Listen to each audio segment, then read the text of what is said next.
this is Kelly. I realized that in the last video I talked a lot about how the Dutch braid is a variation of the French braid, but I never showed you guys how to do the French braid itself. So today's tutorial will be on the French braid. An interesting fact about it is that it actually did not originate in France, but it's actually much older than that, being depicted in art from early Greek, Celtic, and Song dynasty periods. This braid can be worn on pretty much any occasion you can think of, from formal to casual.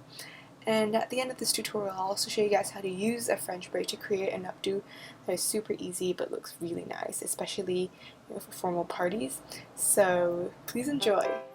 Firstly, collect a small section of hair from the top of your head, then split it into 3 sections.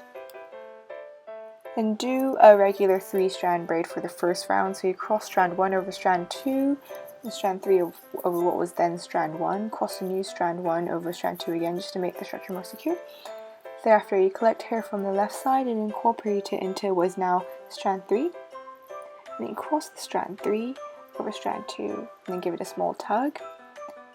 You do the same for the other side, incorporating hair into strand 1, and then cross it over what was then strand 3. So this is actually a fairly simple process. Essentially you're still doing a 3-strand braid, but each time you're crossing a braid over another braid, a strand over another strand, you grab hair from this from that side of your head. And so you repeat this process until you reach the nape of the neck.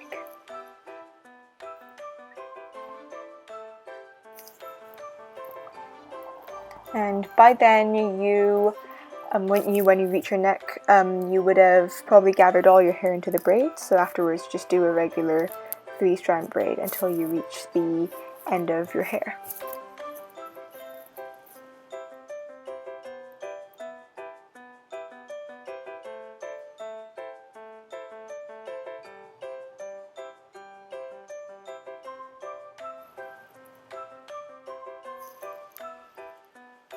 And finally, once you're done, what you do is you just secure your hair with an elastic.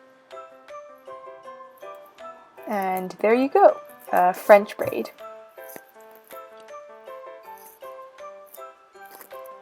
And now that you've finished your French braid, there are many other things you can do with it, although it's perfectly fine if you leave the way it is. What I'm doing now in the video is that I'm actually pancaking it, so I'm basically tugging at its edges, to make it look wider.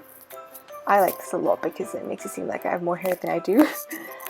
And another thing you can do is you can make this, use this hair and make it into a really nice looking updo.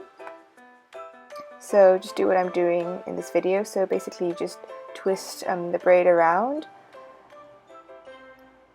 and secure it with bobby pins.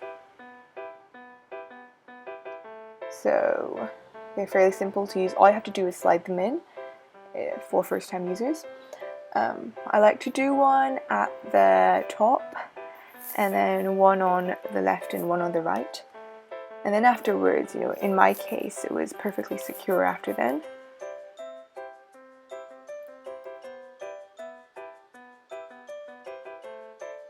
And while I'm using a bobby pin, I make an effort to also pin in short strays that are popping out. But in this case there aren't many. But if your hair is more layered, then that would be a bit of a problem. And there you go, it's done.